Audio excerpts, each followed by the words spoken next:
afternoon, everyone. My name is Colleen Rawlings. I'm the chair of the Halifax Water Board.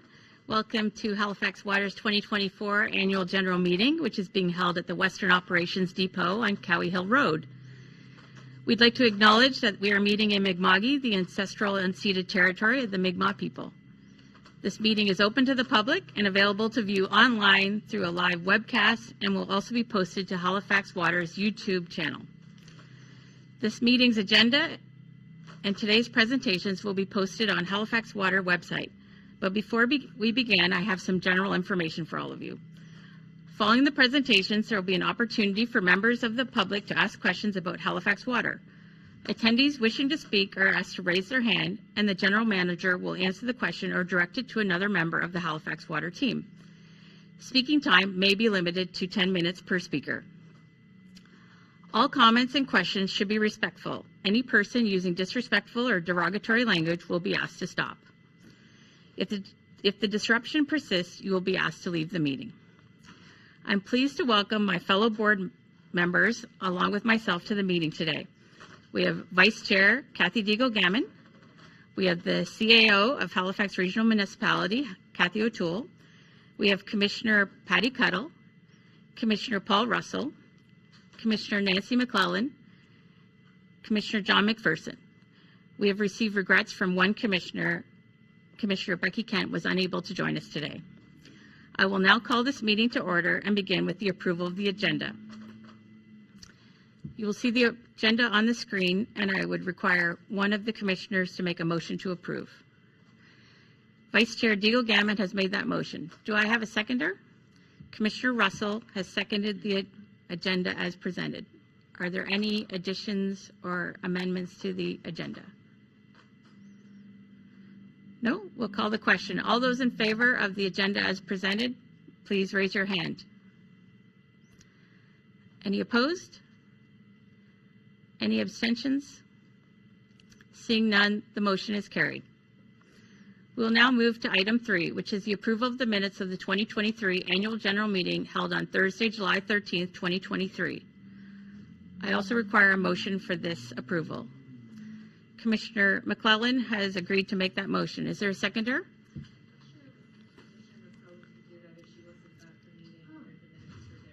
Okay. Commissioner Cuddle will make that motion. Thank you for recommending that. Do I have a seconder? We can have Commissioner McClellan second that. Thank you for that point of order. The motion that the Halifax Water Board approve the minutes of July 13th, 2023 Annual General Meeting is on the floor. All those in favor, please raise your hand. Any opposed? Any abstentions? The motion is carried. We would now like to take a moment to acknowledge the significant impact of the events of July 1st boil water advisory on the residential customers and businesses. While this isn't usually in our AGM because we are discussing the last fiscal year, we would be remiss not to point this out, the significant impact that occurred. The water leaving the plant had received more than 99% of its treatment, with the exception of the addition of the chlorine at the end. The risk to our customers was low. However, the boil advisory was the appropriate mitigation measure. We appreciate the impact this had on our customers and the utility's public reputation, and the Halifax Water Board of Commissioners has requested a full report on what occurred and the corrective actions that can be taken to avoid similar events in the future. We realize that Halifax Water provides services that are a cornerstone of our community's health and safety and are essential to our community and our economy. As a board, we must provide oversight and guidance to ensure that the utility operates in the best interests of its customers and the municipality, and we take this obligation very seriously. Moving on with the agenda, we have item 4, which is the Strategic Initiatives Overview. I'm very pleased to introduce Acting General Manager and CEO Kenda McKenzie to the podium to provide the Strategic Initiatives Overview.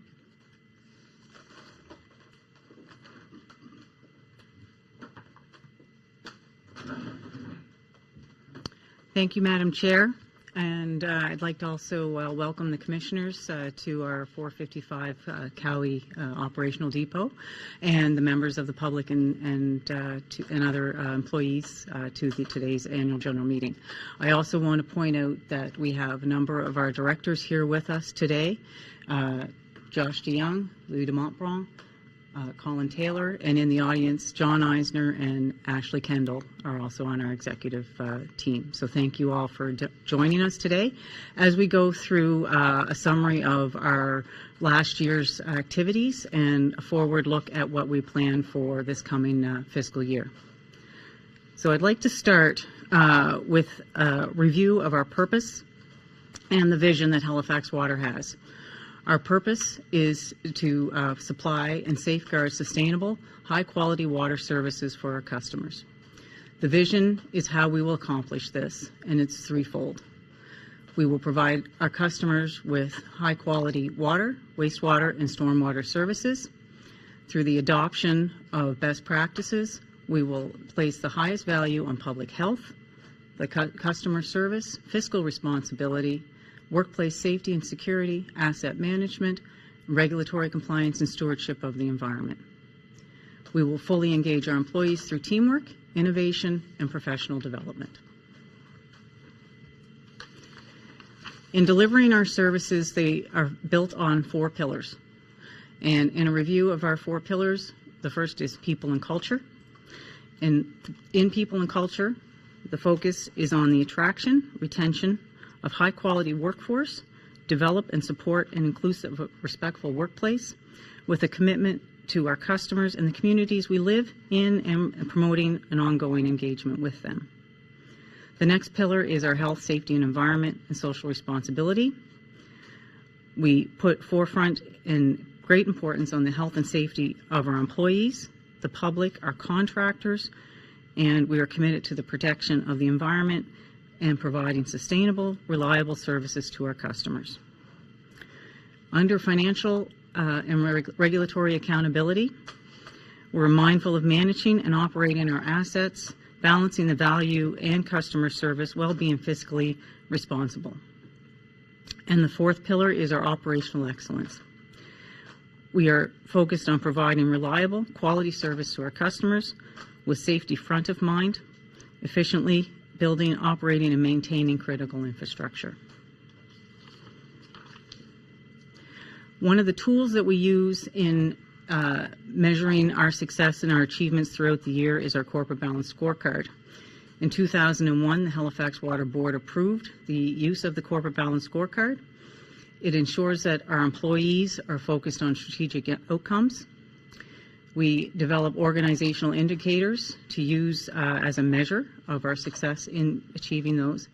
And each year we review these metrics and our achievements with the board and get approval for the upcoming year. Within the corporate balance scorecard, there are organizational indicators that measure our performance based on the 4 pillars that we previously highlighted. And they provide that definition and a detail to understand them. The organizational indicators are across the organization and they're not individual measures. They provide that target for performance, and we are able to track that, and we are able to, once it's established, be able to track it. And the indicators, as I noted, are set by the board.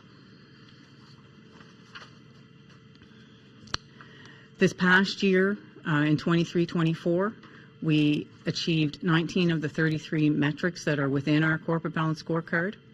In the corporate balance scorecard, we do have 2 gateway indicators that do have to be achieved as we review our successes the past year. One is based on the operating expense ratio, revenue expense ratio, and the other one is a safety target that's tied to lost time incidents in the workplace. Unfortunately, one of those metrics we did not achieve this year, and it was related to the operating and expense revenue ratio. We have a list here of a couple of the other metrics that we did not achieve. Our annual cost per customer connection for water and wastewater, total capital spend in the fiscal year, percentage of the budget that was spent by the end of the fiscal year. Under the health and safety pillar, the number of traffic accidents per million kilometers driven was not achieved. Under operational excellence, we missed the percentage free of total coliform by a small percentage. The percentage of calls answered within 20 seconds was not achieved. A water leakage control target was not. Also, the number of inspections to identify private property, discharge to stormwater to the wastewater systems, and our peak flow reduction. In the people and culture, we do have a target to try and achieve filling of jobs internally, and we did not meet that. We do an employee satisfaction survey every year, and the target that we had set for that was not achieved. And we also missed our absenteeism target set for employees. I will go into a review of our metrics, our annual business plan for 23-24, and speak to the different measures on that. However, I do want to, before I go into that, I would be remiss if I did not take a moment and reflect on some of the significant unplanned activities and events that happened this past year. We had an influx of stormwater appeals with the issuance of bills in the stormwater expansion areas. We had a number of staff personally impacted by the wildfires, and all while responding to potential and real impacts to our infrastructure during that event. We had a significant leak on our 36-inch water main that supplies water to thousands of residents in the Spryfield and Herring Cove communities that needed our utmost attention. With the July flood, we had over 180 driveway culverts washed out, along with 10 cross culverts of significant roadways impacted. We had a pump station submerged under 14 feet of floodwaters, and over 1,000 work orders to triage and respond to, and also impacts to some of our source water. We then had significant rains in August that were more impactful to the Halifax, or to the east region of Halifax. And then fall brought with it our typical post-hurricane and tropical storms that staff had to be prepared to respond to should there be any impact. I do want to take a moment on behalf of the executive and behalf of the board to express our thank you and gratitude to our staff in demonstrating immense resiliency and their ability to respond to these activities, and also being able to continue to complete their daily tasks and duties to the utility. So thank you to all of our staff for that.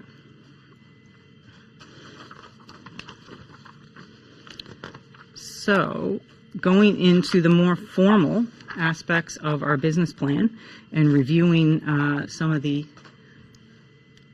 items that we had planned to deliver on in 23-24. Under the people category and culture, we were targeting to increase our institutional capacity by filling new and vacant positions critical to achieving our utility objectives. Our human resources group were able to fill 166 positions, with 60% of those being internal candidate placements. We continue to implement our document management system with the goal of trying to to establish corporate records and move them into an electronic format. We had we targeted to get proactive and constructive approach to labor management, and began having regular meetings with our union representatives on current issues. And both of our collective agreements expired in November of 2023, and in February of 2024 we started the bargaining process with the goal of achieving new contracts in the coming months.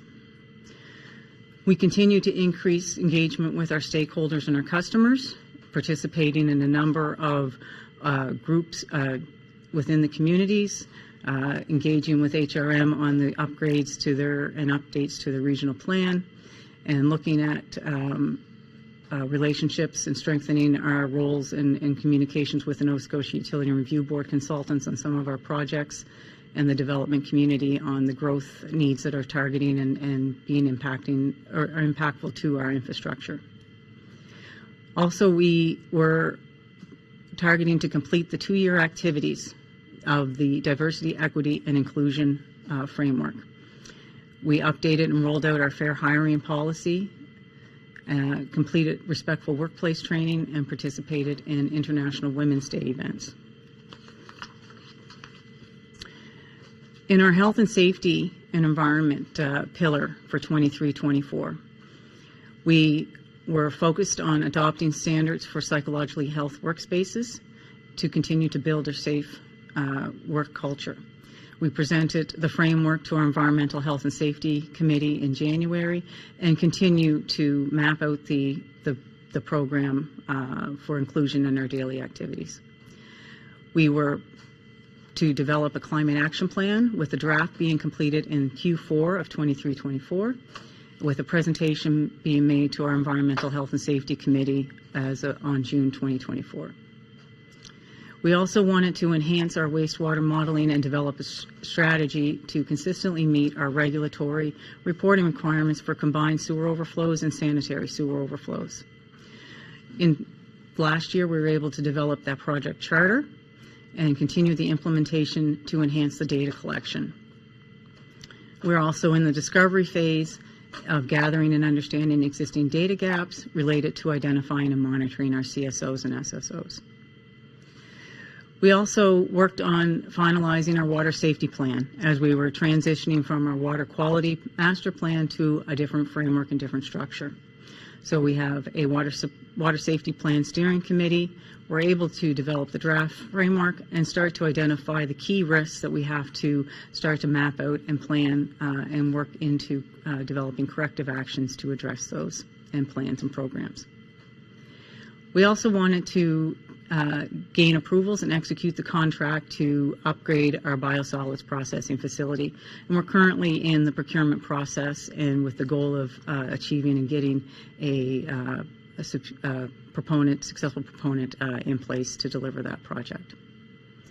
We continue to develop and advance our water supply enhancement program with the goal of replacing and upgrading our 2 water treatment plants and going through the appropriate approval processes for Pockwalk and Lake Major, and getting the appropriate designs and construction schedules in place. In the financial and regulatory accountability framework,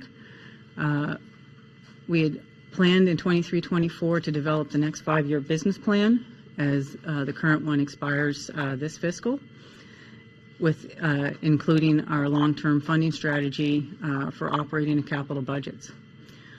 We do note, upon reflecting on that task, we are about to enter into the next phase of our integrated resource plan, which we feel will form the basis for our next 5-year plan. That plan, the IRP, is scheduled to be complete in the fall of 2026. And in the interim, we're going to rely on our annual business plans to bridge the gap between the expiry of our current 5-year plan and getting us into the 26-27 fiscal year. Developing detailed design for the Cogswell District Energy System. We received approval for the interim cost of service manual for the new district energy system. The district energy piping is nearing completion with that major construction project that you see downtown. And we are going to begin the design of the energy center that will support and provide the energy needed to feed the ambient heat to the neighboring buildings in the Cogswell District Energy Zone. Also, we successfully implemented the enterprise resource planning updates and the capital management planning information system. The ERP program went live August 2023, and this system supports the processes and improvements for process improvements, and future improvements are expected with the rollout of the next 2 modules, including Connect Finance and Connect Vendor. We also planned to develop and finalize an updated HRM Halifax Water service level agreement. We currently have a draft agreement that is being reviewed, and ongoing discussions are happening with HRM on potential expansion of services that we can share between ourselves. Also, under financial and regulatory, we wanted to develop a revised rate design and file the required applications. So there was additional analysis on affordability strategies considered last year, and the rate application is expected to be delivered in fall of 2024 to the Utility Review Board. Under the operational excellence pillar, in 23-24, we were planning to develop and implement a comprehensive emergency management program. That is an ongoing collaboration with HRM and trying to align some of our business continuity plans, as well as developing and enhancing our internal business continuity plans. And that program is continuing on through this year. Keep significant capital projects and planning studies on track through regular monitoring and reporting.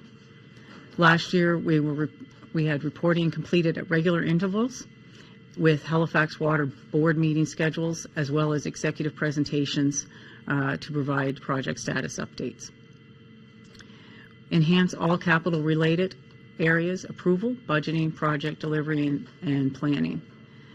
Last year, we completed the project planning stages through our new infrastructure planning group.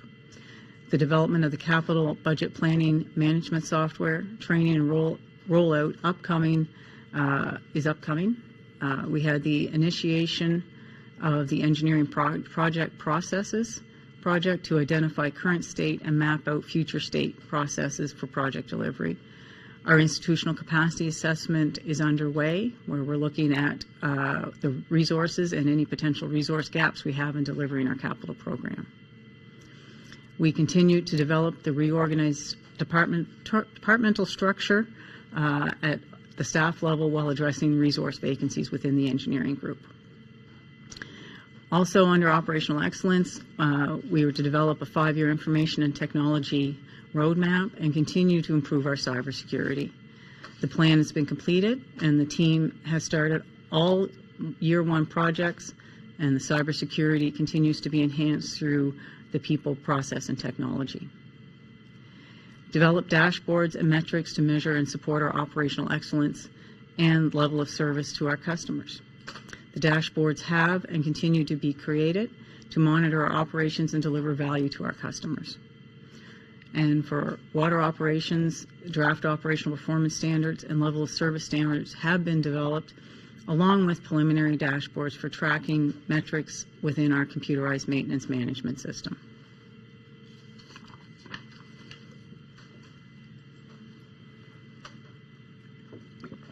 So, looking forward to this current fiscal year, our 24-25 plan is looking to improve further on our capital delivery, maintain our core services, meet regulatory obligations, focus on our strategic initiatives, support safety first culture, return to long-term financial resilience, and continue to operate as one team and one water. And some of the highlights of what's in our 24-25 business plan. Under our people and culture, we continue to enhance the overall employee experience. We want to foster and improve our employee workplace culture, creating connections to all employees. We want to develop a flexible talent management strategy to enable Halifax Water to attract, engage, develop, and retain critical skills to ensure a robust pipeline of talent who effectively will deliver our business objectives. Also, under people and culture, we want to develop a transition plan to support our integrated services delivery model for our Burnside Operations Center. In the coming year, in 2026, we anticipate being able to combine 4 of our operational depots, and so we want to focus on what a transition plan is going to be to bring those 4 working groups together into one building. We want to continue to strengthen a positive and diverse workplace, and Halifax Water will complete initiatives outlined in the DEI framework this coming year. We also want to continue to build our institutional capacity, as we know that we have challenges with growth within our infrastructure and our operations. And we'll be working with key business partners to deliver the initiative to ensure hiring practices are implemented, business operations are fully staffed and supported, and Halifax Water's integrated resource plan that requires Halifax Water to deliver on an average capital spend of $135 million per year, and we want to make sure that that's properly resourced. In our health, safety, and environmental social responsibility, we continue to enhance our source water protection plans for our watersheds and updating those for Middle Musquodoboit, and then moving on to an update for the Pockwalk source water protection plan. We want to continue the integration of our safety manual into the ISO 45001 framework and continue to focus on enhancements to our safety culture. We plan to complete the multi-year roadmap to monitor wastewater system flows, and so that would be the continued delivery of the CSO and SSO monitoring enhancement to make the data more readily available to staff in response and able to respond to overflow events more efficiently and effectively. Deliver the climate action plan and transition that to a 5-year capital roadmap. So we have our climate action plan document, and now we need to develop the governance structure to deliver it and integrate that into our long-term integrated resource plan and into our daily operations. We also want to build a strategic and proactive plan for communications with stakeholder engagement. This continues to be an area where we want to improve upon communications with our customers, with the UARB consultants, and continue to with our regulators through the environment, and also with HRM on the ongoing growth that they're seeing in the municipality, and making sure that we have the appropriate infrastructure to meet their needs. In financial and regulatory accountability, we are planning to update the long-term financial models using the latest projections and forecasting to reflect operational and infrastructure requirements. While the next IRP, Integrated Resource Plan, is being developed, we want to use the projected 5-year capital budget to update the long-term financial model, complete the rate application to ensure rates are sufficient to fund the infrastructure and operational requirements for the next 2 to 3 years, with the expectation of a decision before fiscal year next year. We want to execute and gain funding approval for our biosolids processing facility and complete the biosolids processing facility procurement process and execute a contract with a preferred vendor. We continue to enhance our capital project and delivery model, and in doing so, we'll be developing project management practices and reporting group in the capital delivery business unit. Developing these processes and reporting capabilities is the next phase in the ongoing development of the engineering function at Halifax Water, again, to better be prepared to deliver that $135 million capital budget. We also, as I noted, will be updating our integrated resource plan.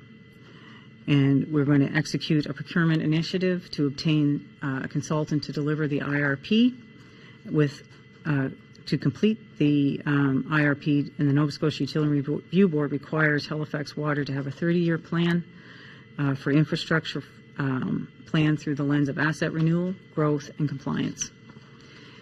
In addition, we also have a target to update our regional development charge in regular 5-year intervals, and the next interval is due October 2025. Under the operational excellence, as noted, we're going to continue with the Cogswell District Energy Center and commence the detailed design for the District Energy Center itself. So we plan to hire a consultant to commence the detailed design for the system that will be providing the energy needed for the overall area. continue to work on our water supply enhancement program. That is a 7 to 10 year project to upgrade those 2 water treatment plants. Develop a framework for ongoing maintenance plans in meeting defined asset service standards. So we plan to review and confirm our maintenance standards, generate annual asset maintenance plans for water and wastewater operations. As well, we are going to expand our operational readiness, enhance emergency management plans, and provide procedures to follow and resources required to continue services in the wake of emergencies.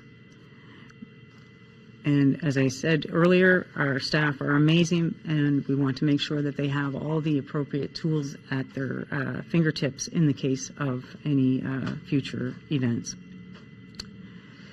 We want to continue and expand the utilization of systems to improve operational efficiencies.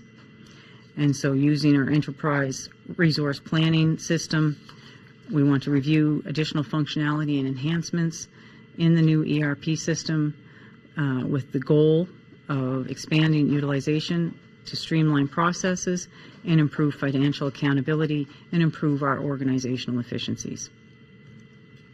As well, in operational excellence, we are going to continue to update our enterprise risk management models, and we are operationalizing the framework to proactively identify and assess and mitigate any risk exposures. We continue to promote the risk management culture and communication across the organization. And lastly, under operational excellence, we will continue to strengthen our cybersecurity framework. We are going to complete the implementation of the accepted recommendations from the Municipal Auditor General's report, and we continue to strengthen our cybersecurity systems and the ability to respond in the event of an incident. And just as a snapshot, we developed our plan on a page for 24-25 to summarize all of those key initiatives that we're working on this coming fiscal year. And so that concludes my overview of 23-24 and what we plan to do in 24-25. I do want to take a moment again before I turn the floor over to Louis, to reiterate my appreciation of staff and everything that they did this past year. Looking forward to this coming year. We're in it now, but we have some great things ahead of us. And I also want to note there's a lot of new faces on the executive team. I want to thank them for the support that they've given me personally these past few months and in developing our plan forward. It's pretty exciting to hear some of the great ideas that they have and where I think we're going to be going this year. So thank you, and I'm going to turn the floor over to Louis to talk about the numbers.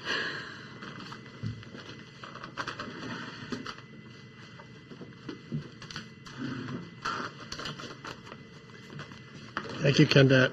My name is Louis de Montbrun. I'm the Director of Corporate Services and the CFO.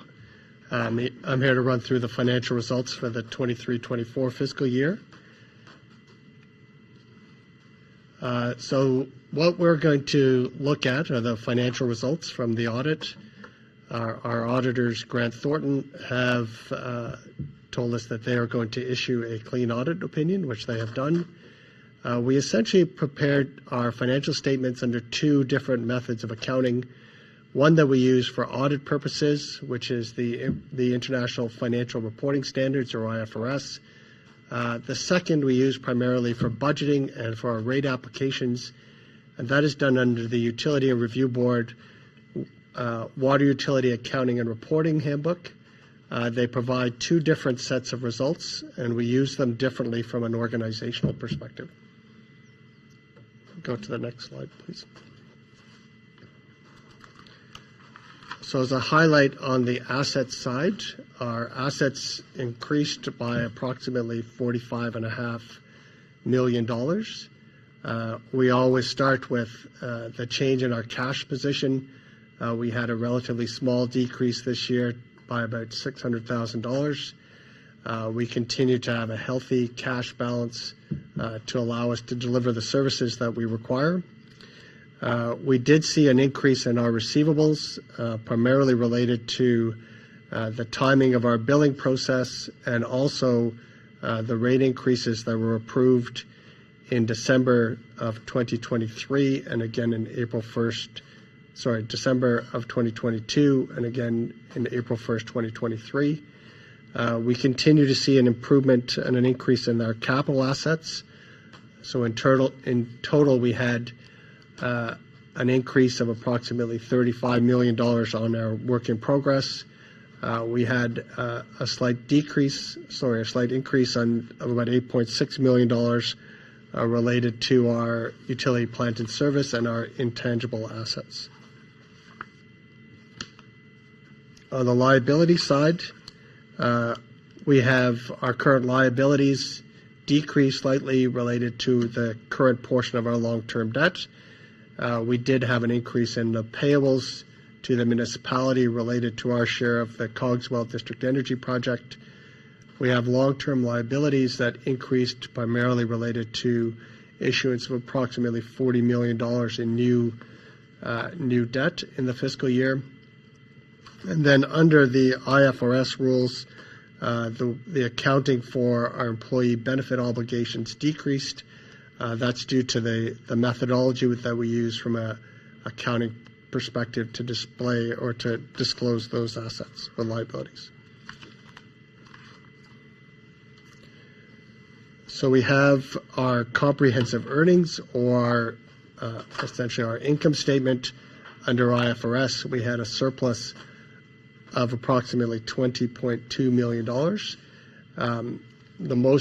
One of the two items I just wanted to highlight here relate to the regulatory deferred account, which relates to assets that we took over from the city or from the municipality related to the Harbor Solutions plants.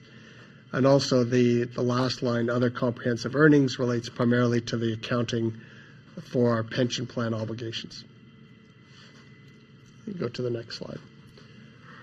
So operating revenues increased by almost $17 million, mostly driven by an increase in our consumption year over year by approximately 0.9%, which is a healthy increase and a real change to the way consumption has happened over the last number of years. Previously, we'd been seeing declines in overall consumption year over year. Over the last couple of years, we've started to see modest increases. We also, on the revenue side, increased our revenue related to our increase in our rates that I mentioned earlier. And those are both primarily our consumption rates for water and wastewater. And also we increased the stormwater rates effective April 1st, 2023. On the expenditure side, on the operating expenditures, our expenditures increased by approximately $11.2 million, an increase of about 7%, driven primarily related to salaries, an increase in our capital costs, increase in electricity, contract services increased, including our spend on traffic control. And then with the increase in the new assets, we also had an increase in our depreciation costs. As I mentioned earlier, we have the two different methods of accounting that we use. This essentially explains the changes or the differences between the two. So under IFRS, I mentioned earlier the $20 million surplus. We have different accounting related to our pension plan, debt principal payments, some effect on different methods of doing our depreciation, and then related to the other comprehensive income that I mentioned earlier. We end up with an operating loss under the Utility and Review Board Handbook of approximately $7.4 million.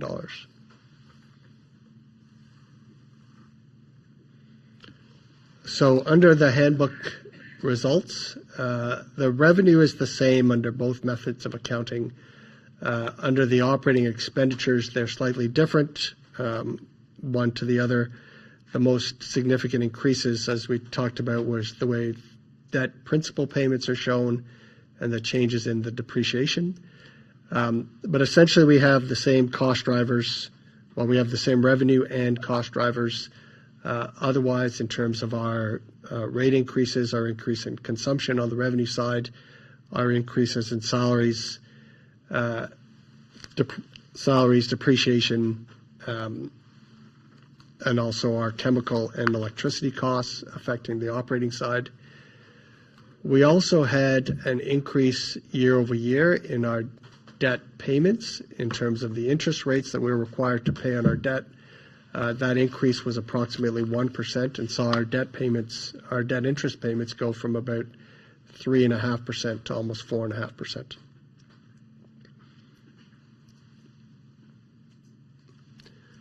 So essentially, what I wanted to highlight here is under the different Utility Review Board handbook, these are the three main services that we have.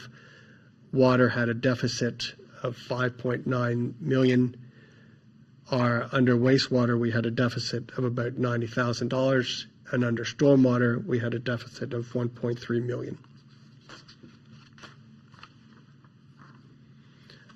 We also have two different types of services that we record and report on. One is those revenues and costs that are regulated by the Utility Review Board, so that's our regulated activity. We also have different types of things that we do that are considered unregulated from the Utility Review Board perspective.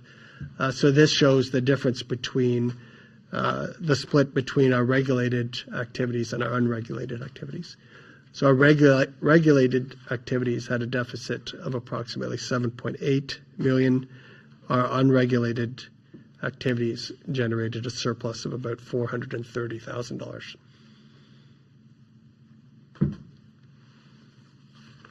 And that's it. Thank you.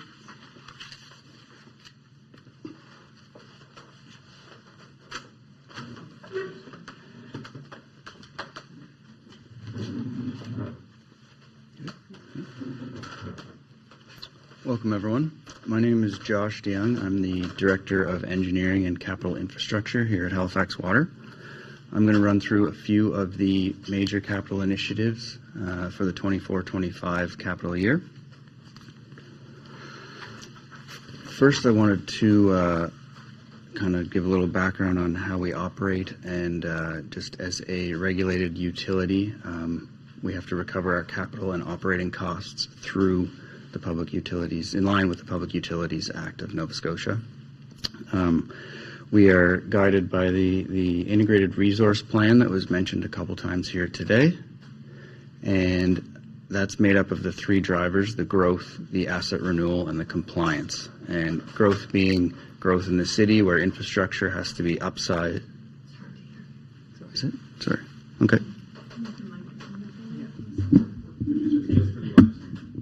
Sure. Yeah, no problem. Better? Okay. All right, here we go. So the integrated resource plan, three drivers: growth, asset renewal, and compliance. And the impacts to the infrastructure are all related to one of these three or a combination thereof. Growth being growth to the city that requires infrastructure to be upgraded as a result. Asset renewal is related to aging infrastructure that has reached its end of life and needs to be replaced. And compliance is mainly driven by regulatory requirements, typically on the treatment plant side when it comes to upgrades to the treatment process and how the plants and the effluent requirements are changing.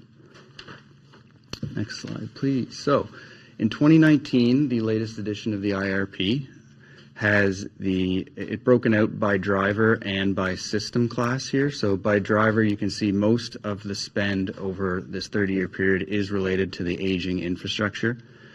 A portion is related to the growth we expect, and a slightly larger portion, about 20%, related to compliance initiatives.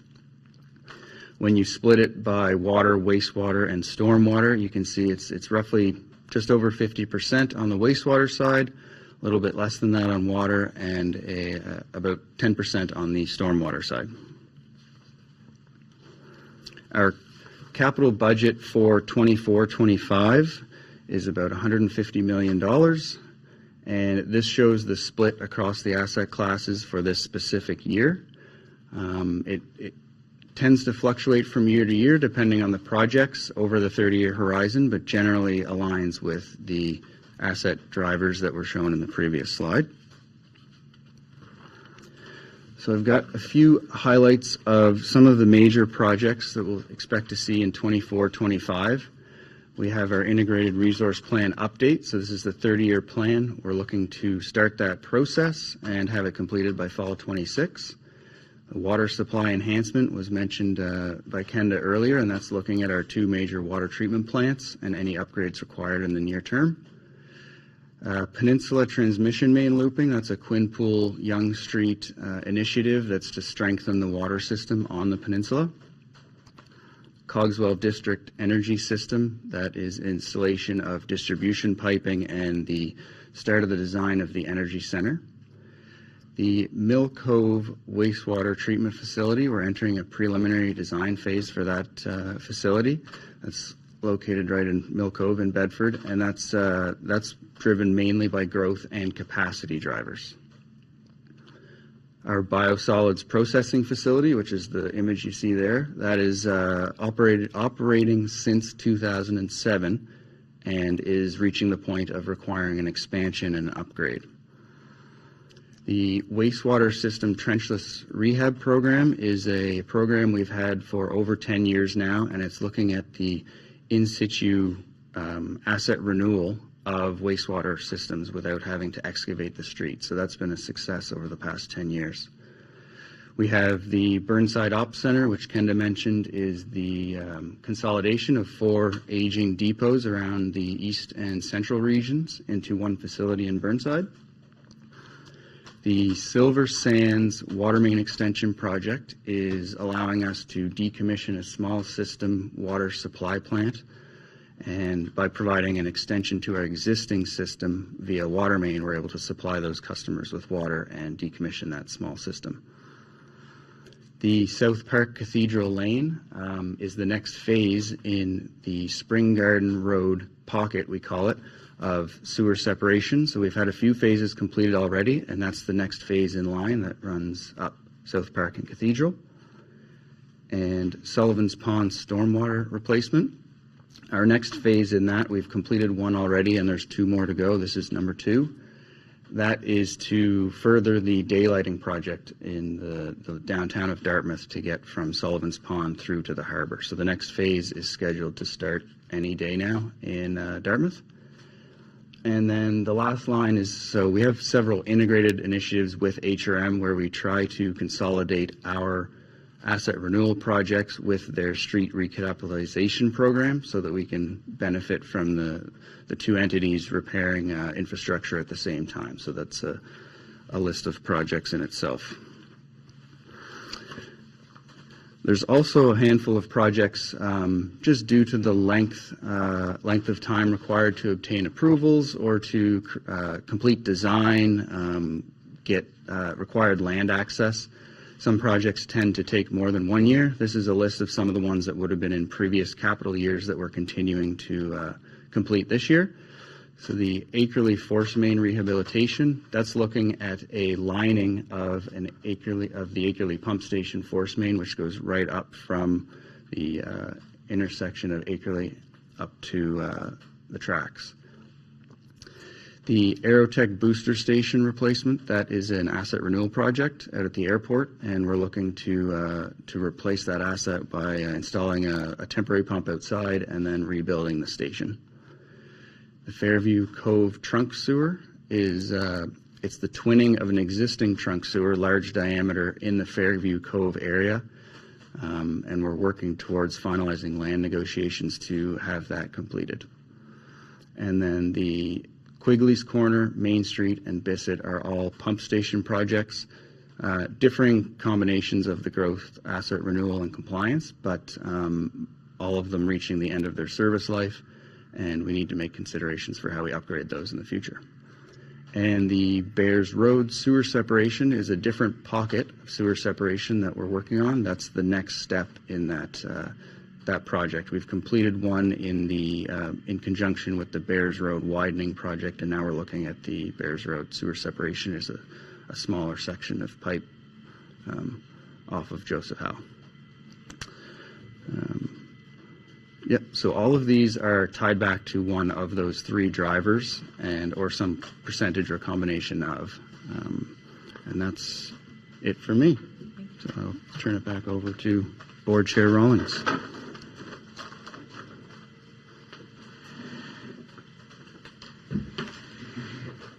Thank you, Kenda, Louie, and Josh. What a great wrap-up of last year and a good forward look of next year upcoming. We'd like to, on behalf of the board, we'd like to thank the people you saw up here presenting, as well as the entire Halifax Water team that contributed to all of those successes and the hard work that goes into all of those projects. So that concludes the formal part of our annual general meeting, where we have the presentations and the information provided. We're now going to proceed into the questions or comments. So if you'd like to raise your hand, we do have a microphone available. And so we'll field those questions and see who on the panel can best provide an answer.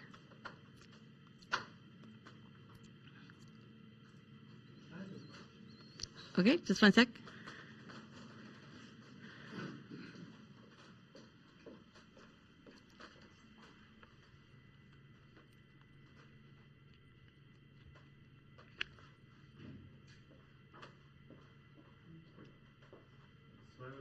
Josh,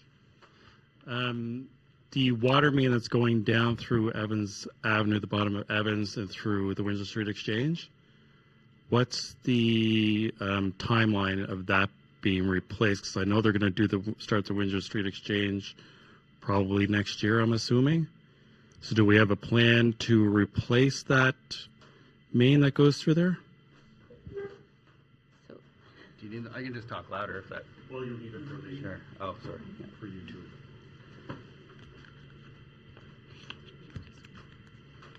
I'll just hold it because someone else is going to need it.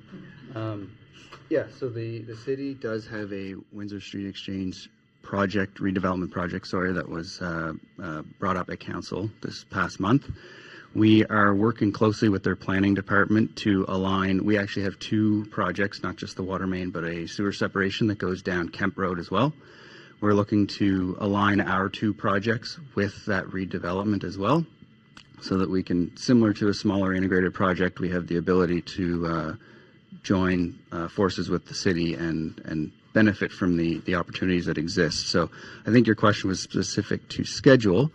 At this point, we're working through the planning stages. I believe the schedule for completing the project is in the next, I'm going to say 3 to 4 years. It's dependent on HREM's working with federal funding they've been granted. So are we going to need to do that? Not to stand up beside them. Josh, I do think that's a microphone on. Right here? Okay. Thanks. So you're saying 3 years, about 3 years, but so do we have a plan of where we're putting the pipe? Because what concerns me is the fact that the city's going to be doing the Windsor Street Exchange. I'm assuming it's going to be done within the next 3 years, and then are we going to start tearing it up to put this new pipe down, or are we just moving it in a different spot? Right. So we're working with the city to align with their project. So like we'll be joining forces, working with the same design team. We have some design of our two projects, like it's the north end feeder is the water main one. We have some design completed already for our project, and we're integrating that with the city to avoid exactly what you just said. Thank you, Josh. We'll leave the microphone out there. Any other questions?